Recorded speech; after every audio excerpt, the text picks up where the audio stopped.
or your economic status. We welcome everyone. Everyone. And without further ado, we're going to sing our welcome song. So please stand, greet your neighbor. Let's say hello to our new visitor here. Roam the room, say hi to somebody you've never met. I'm in the right place at the right time. I am just where I'm supposed to be. I'm in the right place at the right time. I am just where I'm supposed to be. Oh, my soul is welcome here. Oh, my soul is welcome here. I am getting the message loud and clear. My soul is welcome here.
Welcome here.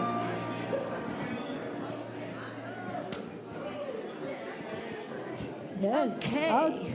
Opening prayer, right? Woo! We'll take all that energy of greeting one another, of seeing the light of the divine in one another, of expressing our joy of being in a place that welcomes all people, welcomes all experiences, just as you are here. It is welcome. So would you join me for our opening prayer? I just invite you to take a deep breath in,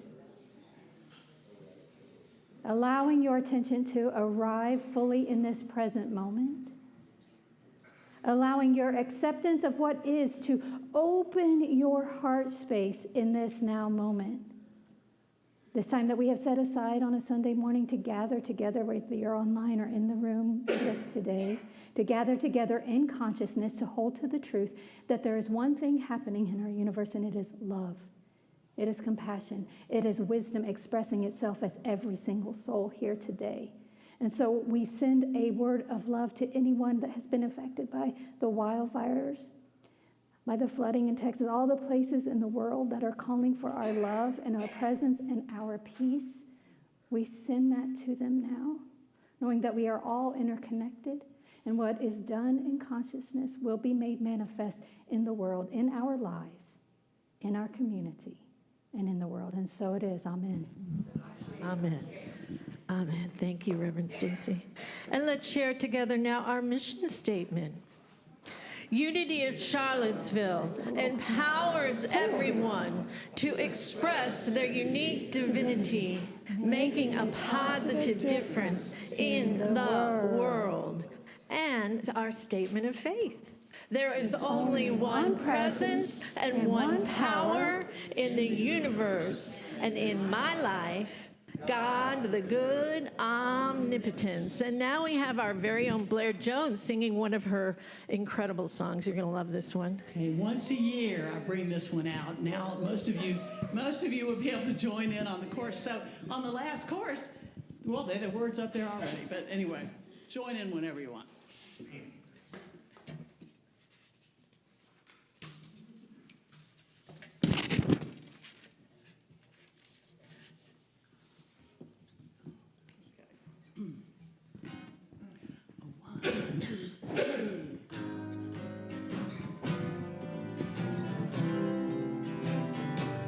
I had a dream or a vision one night. Who can tell? I sat down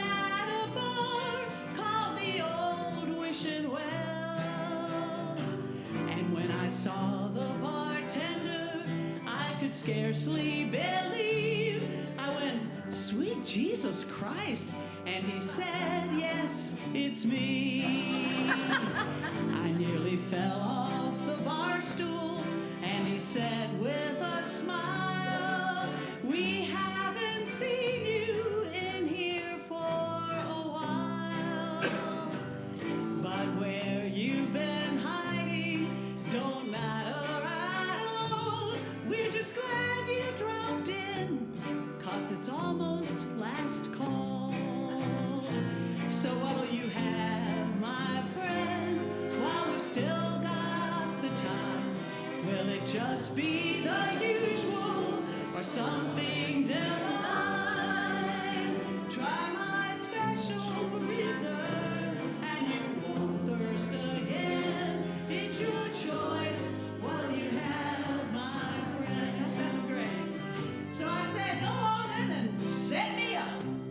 And he poured me a glass as pure as spring water, so I knocked it straight back. And I suddenly felt all my life I've been blind, and I was seeing things clearly for the very first time.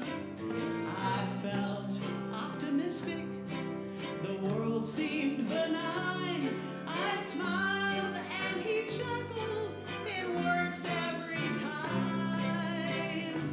Call it love's distillation, the truth or the way. Then he turned to my neighbor and I heard him say, what'll you have, my friend, while we still got the time? Will it just be the usual or something divine? Try my special reserve and you won't thirst again. It's your choice. What'll you have, my friend? Well, happy and sober, I walked out the door. I never left a bar feeling that way before.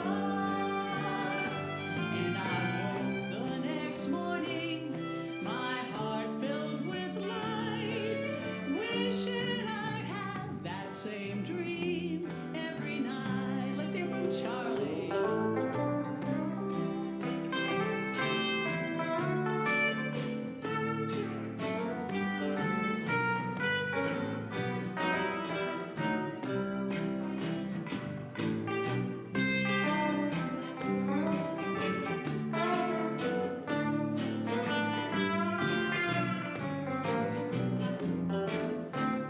Oh yeah. And then last night I returned to the Wishing Well bar. There was standing room only, so I watched from afar. Jesus called to me, friend, if you're wanting a seat, you might try the Pagoda Bar just down the street. Well, thank you, Jesus, I said, but I'll just wait my turn. I'm craving a glass of your special reserve. Friend, the bartender there has the same recipe. Yeah, old Buddha's been pouring it longer than me. Well, I confess I was somewhat taken aback. I said, why would you send him your business like that? And he said, with a beautiful smile on his face, nobody can corner the market on grace. So what do you have, my friend, while you still have the time? Just be the usual or something divine. Try my special reserve and you won't thirst again. It's your choice.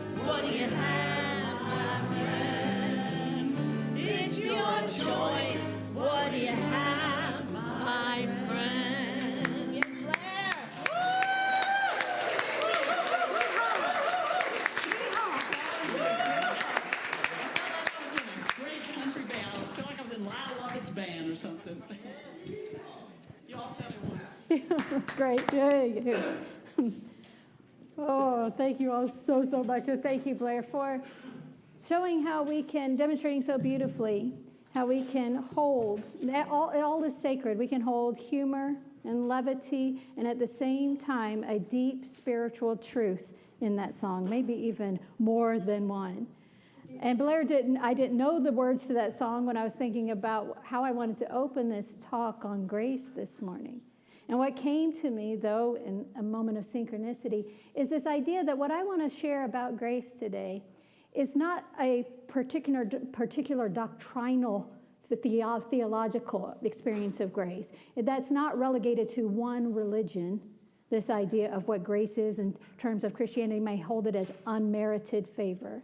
Instead, we are going to explore the idea of grace as fundamental to the nature of reality, as fundamental to the nature of all reality, including the universal, abstract, and your own individual and personal lives. So let's see how we can locate ourselves in this experience of grace, shall we? Yeah. Okay, let's do it. And so I've been studying this book. It's the second time I've read it, but you got to read stuff again. I don't know about you, but sometimes I got to go back and read it again. And then I see a lot of things that I maybe missed the first time. And this particular book is by Marcus Borg. Some of you may be familiar with him, a Bible scholar, who wrote a book called Meeting Jesus Again for the First Time. There's not a bar in that book. Well, to my knowledge, maybe I need to read it a third time, and there will be, but it's Meeting Jesus Again for the third time. And so in that book, he talks about this idea of types of wisdom, and that we have the conventional wisdom, which we're all very familiar with, that we're kind of swimming in from the time that we're born, the conventional wisdom of societal norms, of duty, of obligation. And for the time dating back to Jesus, one of the main societal norms was a reward and punishment society. A society of obligation. If you do this, do right by what is seen to be right in society, you were rewarded. If you did not do right by what was seen in society as normal, you were punished. There was honor and shame, all of it baked into the conventional wisdom. And one of the things that made Jesus' teaching so powerful is that he did not adhere to conventional wisdom. Instead, he sought to subvert it and offer an alternative wisdom. And that's some of the ways that we kind of see it in unity. But the way Marcus Borg is approaching it is from more of a non-dual, mystical, making room for metaphysical as well, view of Jesus' teaching. So one of the reasons that Jesus decided to bring these teachings in a way that subverted conventional wisdom is because he saw, in adhering to all the rules, all the obligations, all the duties, that people were still hungering for spirit. There was a thirst that could not be filled by even if you managed to tick all the boxes, do all the rules the right way. One misstep could take you outside of the love and acceptance of your family, take you outside the love and acceptance of the culture. You're always trying to find your way back in. And for those people that made conscious decision not to, then they were relegated to as outsiders. And Jesus said, no. There's another way. There's another way to look at wisdom in an alternative way. So he would offer things up to purposely be shocking. Some of his statements were purposely shocking, a lot of them actually. Comparing the kingdom of heaven to a mustard seed. A mustard seed was not only the tiniest seed you could even behold, but it was also a weed. How is the kingdom of heaven like a weed? He often dined with people that were held to be outside of society. That why would you eat with prostitutes? Why would you eat with tax collectors? Why would you eat with these people that haven't followed all the rules as we see them? And that was a particular, in this story I want to share today, a parable, very famous parable of Jesus. This was what he had been accused of right before he started sharing these parables about things being lost and then found. He was accused of, why are you eating with these people? Why are you sharing a table with people we have decided and determined by our understanding of society to not eat with? We've decided that they are unclean, unworthy, undeserving. And so Jesus answered in parable, as he often did, comparing 2 or 3 things in a way that shows, oh, wait a second, when set side by side, we can see what would the conventional answer take us to. Linear thinking, the way that the whole world is set up, would take us one place. But there's an alternative way that takes us to a deeper truth, a deeper experience of reality and grace. And so one of the most famous ones that he talked about was, are y'all familiar with, the prodigal son, the parable of the lost son? Now, one way to look at this parable, of course, is it's a story about forgiveness. And I'm just going to recap for those of you that haven't heard it in a while, or maybe never heard it. Because again, these kinds of things we can hear again when we're listening for the alternative wisdom in it. And so it goes a little something like this. The father had 2 sons. And one day the younger son came to him and said, I would like to have my share of the inheritance now. Please now. I don't know that there was a please. I'm giving him the benefit of the doubt. There's no please. So for a second son to come to the father would have been very unusual in this way, and in cultural understanding of the time, this would have even been able to be compared to wishing his father was dead. I want what's going to happen when you die. I want to go ahead and take that now, and I want to leave. And the father said, sure, here it is. And they all lived happily ever after. Not quite. So the younger son took his part of the inheritance, and he went off into some wild living. We can imagine what that is. And when he ran through all the money, he found himself destitute and in service of a landowner there, and he was feeding the pigs, which to Jesus' audience at the time, Jesus was a Jewish rabbi, yes, and has his audience at the time, that would have been absolutely the most abhorrent thing that they could imagine having to do, was to feed the pigs, to be with these unclean animals as they held it. And not only was he feeding the pigs, he was so destitute that he found himself wishing that he could have the food, the pods that he was giving the pigs, because he was so hungry. And so it says at that moment he came to his senses and thought, you know what? What if I just go home? What if I just go home? Now, I know I'm not going to be able to go home and be accepted and to be loved and to be celebrated, but I probably can go home and just offer myself up as a servant for my father.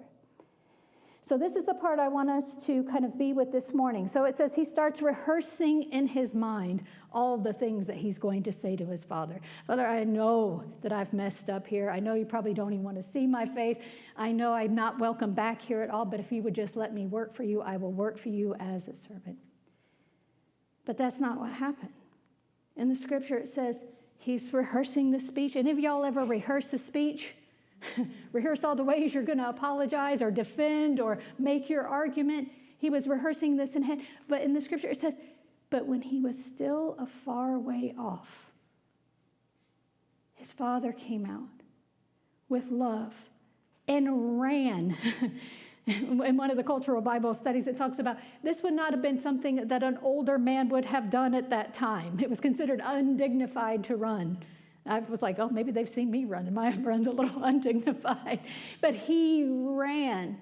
He ran with open arms and didn't even give the son time to come up with his excuse or to come up with his ways of, here's what I have to offer. I'm just going to be here.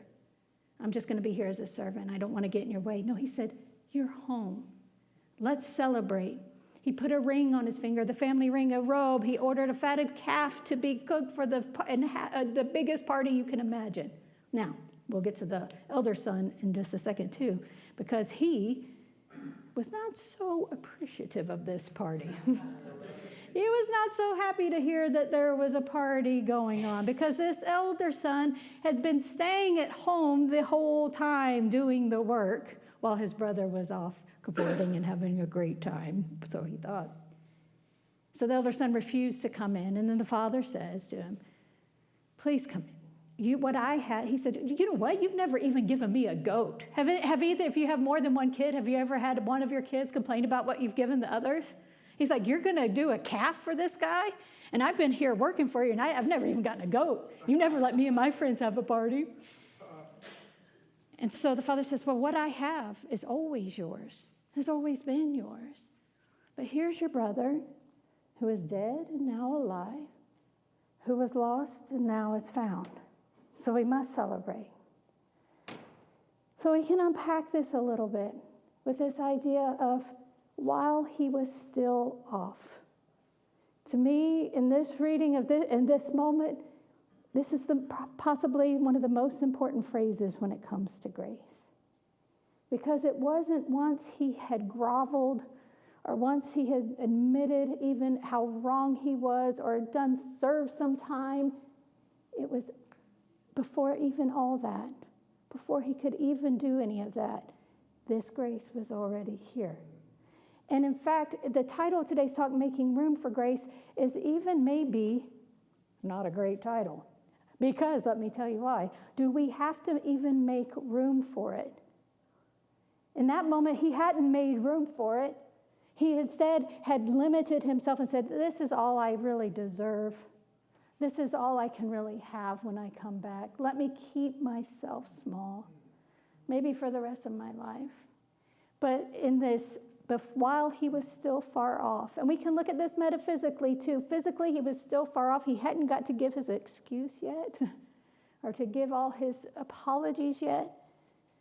But consciously, while he was still far off in this idea of that's what he was going to be for the rest of his life, is in some state of groveling, some state of less than. While he hadn't quite made that turn, grace was already welcoming him home because it had never, ever gone anywhere. So let's think about all the ways we might find ourselves rehearsing. Not just rehearsing for needing to apologize for something that we feel that we have done. And hear me now, I'm not saying that Jesus said, never apologize. I don't think that was one of his teachings. Never apologize. What we're talking about here is this idea of equating what we have done and somehow saying, well, that's what we are worth now. Or what we haven't done, so we're not worth here. And so many of us have not had an experience of finding ourselves in a far-off country feeding pigs, okay? And yet in our own lives, how often is it, and I know I do it, that I may limit what I think I deserve, or I may limit myself, well, if I can just get by, if I can just, that word, just. And it's not about having more and more material things or even more and more achievements. It's about keeping ourselves outside of the fullness of the grace of the divine.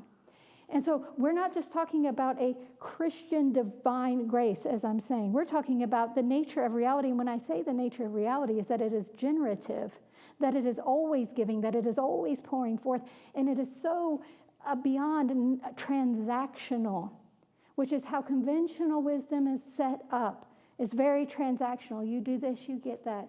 This is saying, no. And so what is it like? And we talked about this a little bit last week, to get this primary thing, that there's only one thing happening here, and it is the love and the life of the divine, called by many, many names, by many, many traditions. And if we get that part right and live from that place instead of noticing, just notice. And then this is the other thing, because then we can make ourselves wrong for this too. Notice where you are having what Michael Beckwith calls a when and then consciousness. When I do this, then I'll deserve that. When this happens, finally I might be able to accept that. Instead of perhaps rehearsing how all the ways are playing those same, not tapes. I was born in the 70s, not tapes, something else. Playing those same streams, I don't know, of insignificance, of undeservedness, all of these things. Even sometimes in silly ways that we rehearse things that could go wrong. Do you all ever do that? Anybody rehearse things that could go wrong? And I wanted to think of something, well, how am I doing that? Because let's just say anything that I'm talking about up here is something that I'm needing to learn in this moment as well. I don't sit up here like I've got all this figured out, and I never hold myself outside of this. I'm always in a complete awareness of the oneness with God in every single moment of my life. No. No. Ask my husband. He's in the second row. He'll give you a list of all the times that I don't do that if you don't believe it. But for some reason, a time right now didn't come to me. And I thought of this strange thing from when I was a kid that I did. But gives you a little bit of peek into how interesting this mind is at times. But I was about 9 years old, and we got bunk beds in my room, and I shared my room with my younger sister. And I was on the top bunk, and I remember we had been telling some scary stories with my cousins about things that could happen in the night. And I started to become very fearful about getting down from that top bunk in the middle of the night to either go to the bathroom, whatever I needed to do. And then I had this fear, well, what if my pillow falls down? I'm going to be too scared to get it. Now, had my pillow ever fallen off? No, it had not. So what did I do one night? I said, you know what? I need to go ahead and rehearse this. I'm going to throw my pillow on the ground so that I know what it's like to have to sleep, and so that I know that I can do it if this thing falls in the ground. So a silly childhood fear of getting down. Now I'm not just giving energy to the fear of something being down there. I'm limiting my sleep experience by preparing for this fear. And I've done that in my adult life too. Not so much with my pillows. I have not done that recently. But saying, well, okay, in case this goes wrong, let me just go ahead and be here. Anybody else do that? You feel all of a sudden joyful. You have this sense of well-being for no apparent reason, and your first thought is, uh-oh. Or, can I hang on to this? Even the grasping and clinging, because we're afraid that it's going to pass. When in reality, everything in this world of form, in this world of condition, is here to not to stay, but to pass, right? These great experiences will happen. We can certainly bask and revel in them, knowing that our identity is not in them too either, nor is our identity in the tough times, in the times when we find ourselves in a far-off country. So is it true that we make room for grace, or is it true that it's already here? It's already happening, and the room, all that is required of us is to be open to the possibility of it. Not to figure out where it's going to fit in our lives or how to apply it in this particular situation. Because the infinite wisdom of the universe knows exactly how to make a way where there is no way. So I said that this great idea of grace that we're wanting to explore today isn't just for the Christian tradition. I think it's very much shown in this particular story. It's a Zen story. And Eckhart Tolle shares about it, and I believe it's in A New Earth that he talks about this. But he says that a Zen master and his disciple were on a walk in the silence in the woods. And I think one of them was maybe a little more silent than the other. It says that the student started becoming filled with anxiety on this silent walk. Has anybody ever become filled with anxiety when what you're wanting is silence? You go to your meditation chair, and instead of experiencing, oh, I'm just one, this is bliss. Instead, your mind is like, yeah, but you didn't do this, and the bathroom needs clean, and you forgot to make your to-do list, and did you let the dog out? All the things, right? The opposite of silence. So this is what's happening for this disciple as they're walking along. And the disciple says, I have to know, teacher, I have to know, how do I enter Zen? Well, the teacher gave him the worst possible answer he could have gotten. He didn't answer him. He just stayed silent. So now the student's walking along, and you can imagine what he's thinking is like, oh gosh, now I didn't get an answer. Now I've made this guy mad, and he's never going to answer me, and I'm never going to figure this out. And he's probably going to tell all the other disciples that I asked a stupid question, all the things that we can make up that he's thinking, that we might be thinking. But after about 5 minutes or so, the teacher said, can you hear the mountain stream? And the disciple got quiet. And he put all his attention on his hearing faculty to see, can I hear a mountain stream? And as he began to place his attention on that, all of a sudden, he heard it. And he said, yes, I can hear it. And the teacher said, great, enter Zen from there. Now the disciple says, oh my gosh, I finally got Zen. Now I'm going to be enlightened. Now, and the world for just a moment appeared perfect and one, and he felt one with all things. And I've entered Zen. And then, just keep walking. and walking. And the thinking mind started up again. And he said, "Teacher." "Yes." "What would you have said if I said I couldn't hear the mountain stream? Just curious." And he said, "I would have said, enter Zen from there." So its secret isn't a particular entry point or one way of figuring it out. It is instead always here, and sometimes it is the seeking in itself that keeps us distant from it because it's already present. And sometimes it's the seeking in itself that creates a time and distance that is not needed to be there. Now, I think everybody in this room probably considers themselves a spiritual seeker of some sort. There's nothing wrong with seeking. It's how we hold it.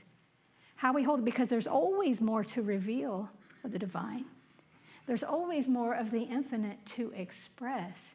And yet we can come to it from a couple of ways or a couple of states of consciousness. We can come from it from a state of, when I do this better, then everything will be figured out. My life will flow exactly as I need to, and I'll know it because everything's going to be easy, right? And then there's the way of saying, well, it's already here.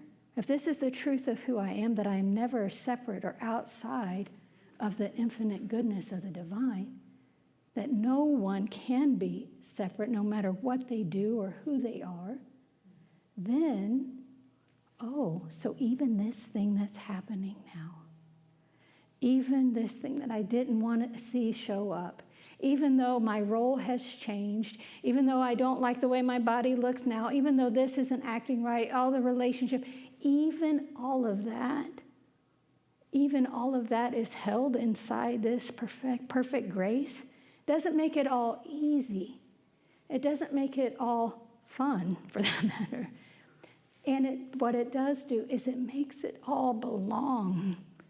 It makes every aspect of your life belong. And from that place of belonging, then we can take action, because grace isn't just a matter of just complete surrender. Yes, there is a complete surrender, but there's a paradox at work too. When we completely surrender to knowing our true selves as one with the one, something arises in us called enthusiasm. And I put this in alignment with our unity fifth principle, which our unity fifth principle is, it's not good enough just to know stuff, you got to do stuff. That was a direct quote from Charles Fillmore. It was not, obviously. But it's not enough just to, and I love Emily Cady talks about this right off the bat in Lessons in Truth. You can read all the books in the world, you can study all the great teachers in the world, but until you allow yourself to have a direct experience of the goodness you are, it's for naught.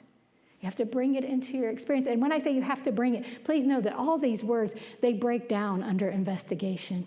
Because it's not you having to do anything or you making something happen. It's you awakening to the thing that's already here. Yeah, that's right, already here.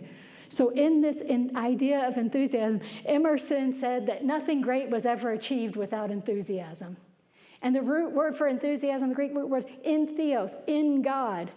So when we are living from that place of knowing our oneness with the divine, knowing that we are infinitely accepted.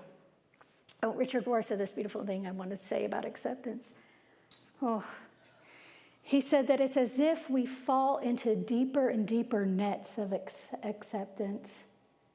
And we finally, after much mistrust, after much testing, allow ourselves to be captured by grace. And it's after much mistrust, that's difficult to say, and much testing that we finally accept that we are accepted.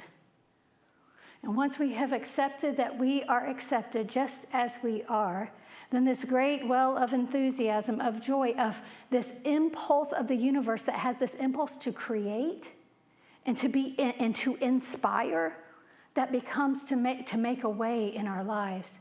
Make a way in our very beingness. And this is what's so beautiful about unity, because even though that is a universal thing that happens, this universal impulse of spiritual evolution happening in each and every one of us, it's going to look so different.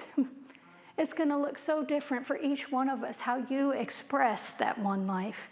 And that's what makes the world beautiful. That's what makes the world rich and deeply layered and an exciting place to be in and an inspirational place to be in. So when you are in that place of knowing that and you can act with great enthusiasm, you are a light to the world.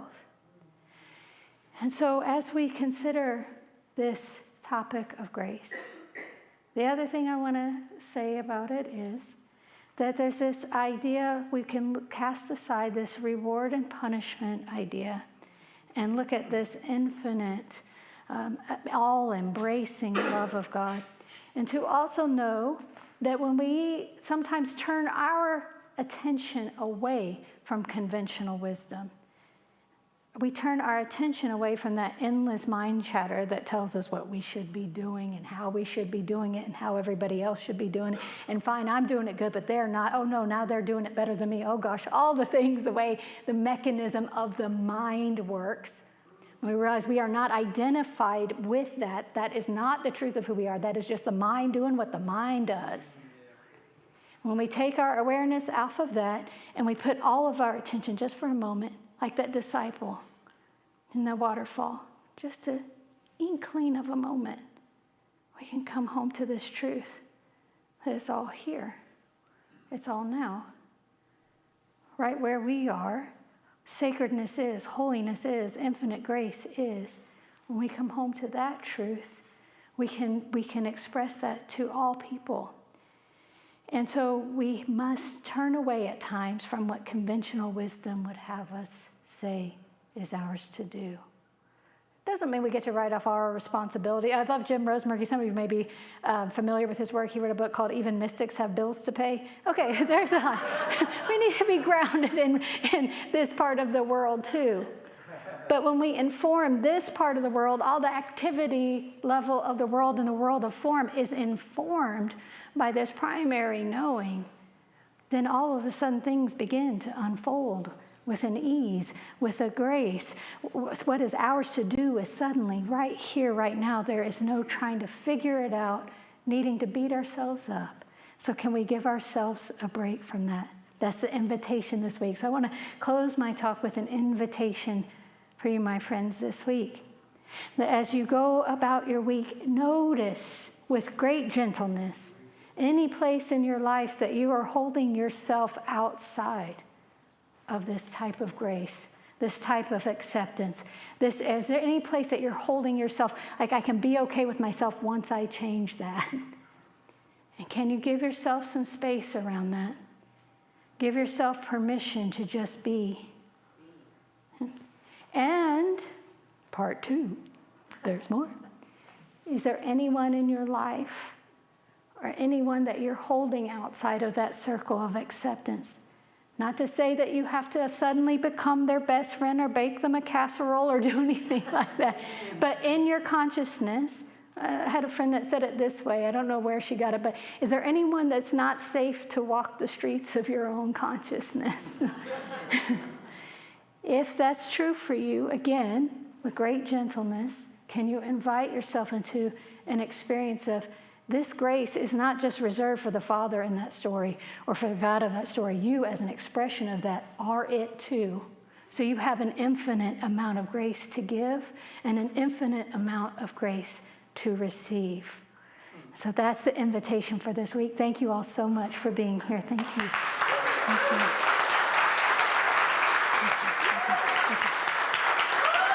Thank you.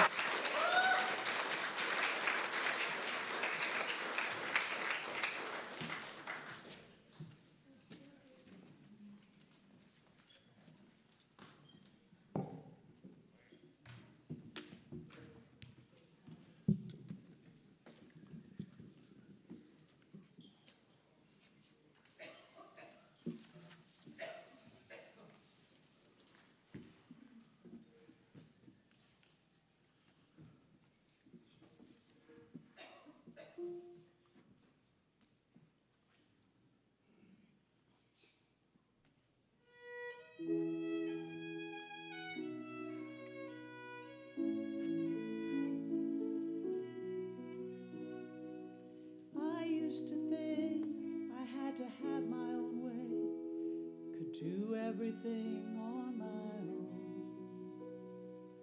living my life like a one-woman play, feeling confused and alone. I held on tight to the life that I knew, till it wasn't the life I remembered.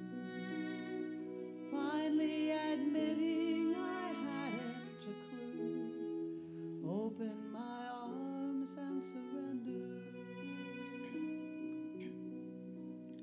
And I made room for grace. I just stepped aside, opened up a space. Now the blessings arrive every day, since I made room for grace.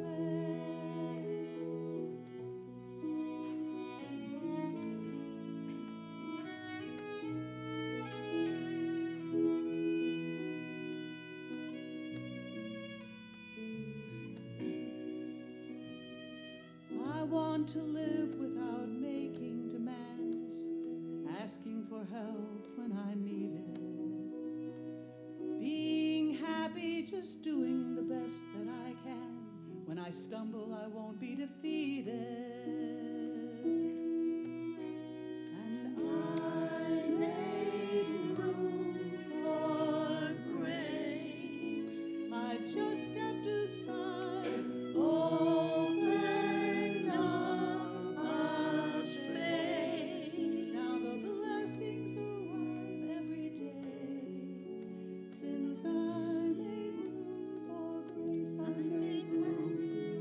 I made room. I made room for grace. Opened up. Opened up. Opened up a space. I made room. I made room for grace. Opened up. Opened up. Opened up a space. If I had insisted on all that I wanted, I see I'd have sold myself short.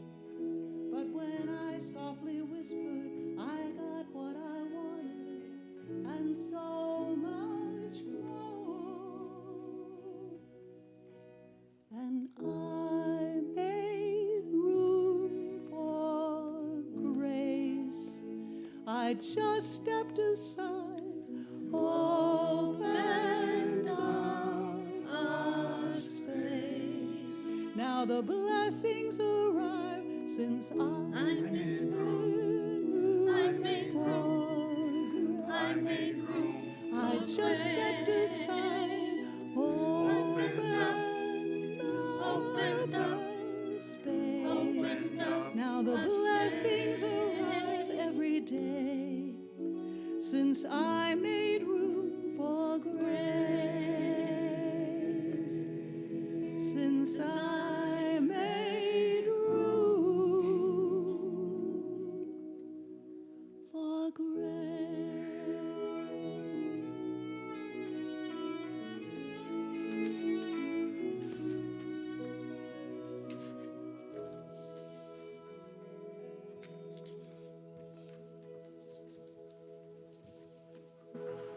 And so we can allow the beautiful music that has opened up our heart space to invite us into this time of a deeper realization of that space within us. So I invite you, if you haven't done so already, to close down your eyes, or perhaps just lower your gaze. Arrange your body in a way that allows you to feel comfortable and supported, alert, yet relax. And simply breathe.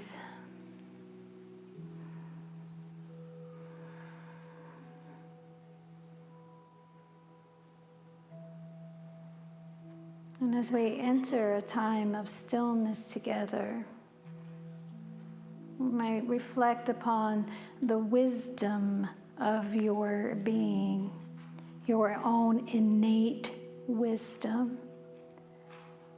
Rob Bell says that true wisdom always leads to a good long exhale, always brings a sense of calm, and always reminds you it is good to be you. And so for the period of the next few minutes, simply relax in the breath, bringing your attention back to that heart space, back to that place of your own inner wisdom, that place where you know that just as you are now is filled with grace.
And so, my friends, as we bring our time of formal meditation to a close, know that whatever experience that you have had of your own innate wisdom, allow that to inform your movements, your activities, your way of being with yourself.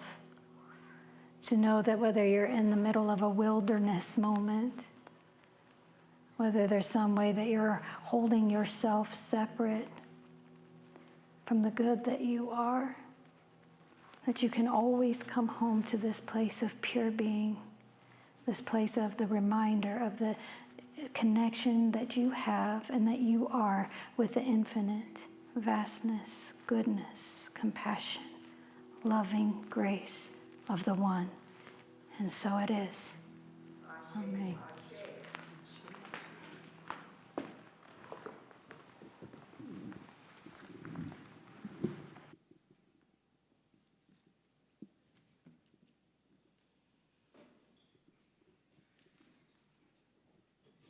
Thank you, Reverend Stacy, for your inspirational teachings.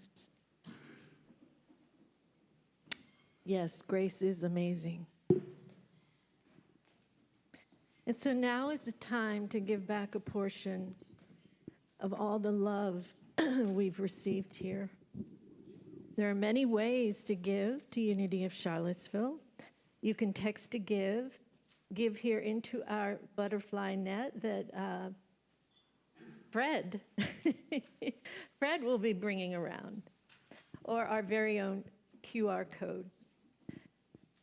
And a heartfelt thank you for all of your tithes, not just your monetary tithes, but the tithing of your time, your talent, your presence here in the sanctuary or online, being with us in community, being infused with us in the Holy Spirit, and sharing love together. We are so grateful for your presence. So let's now say together our prayer for our tithes and offerings. Divine love, as me, blesses and multiplies all that I have, all that I give, and all that I receive.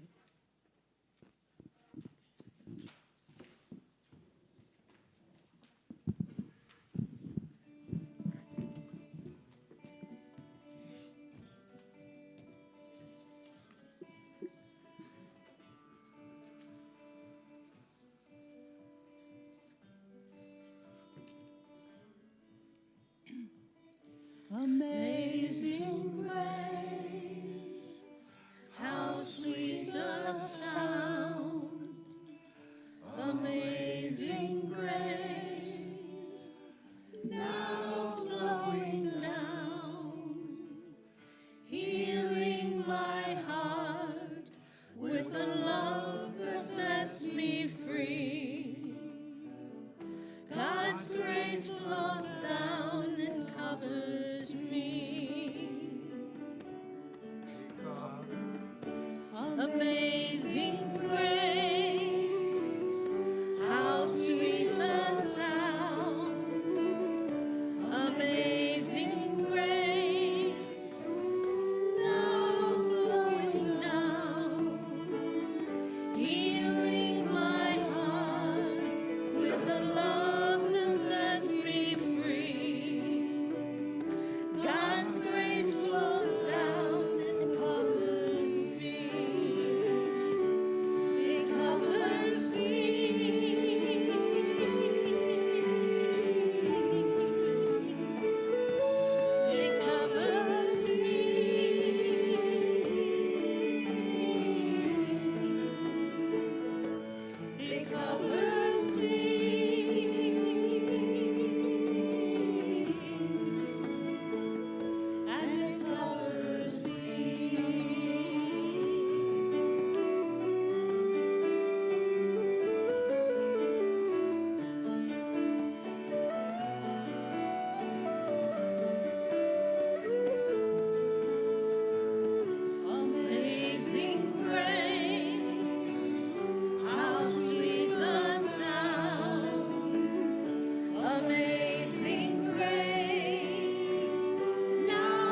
August 6th. Okay.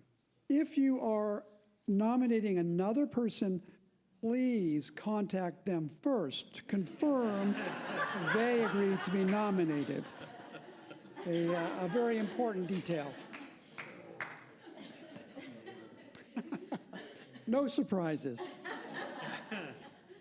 This is a wonderful opportunity to serve Unity during this exciting period of growth and transformation as Reverend Stacy leads us forward in this new era.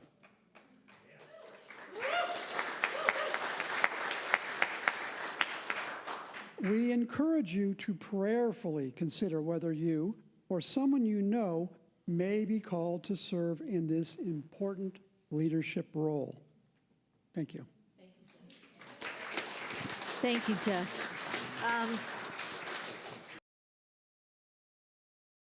Go forward with our opportunity.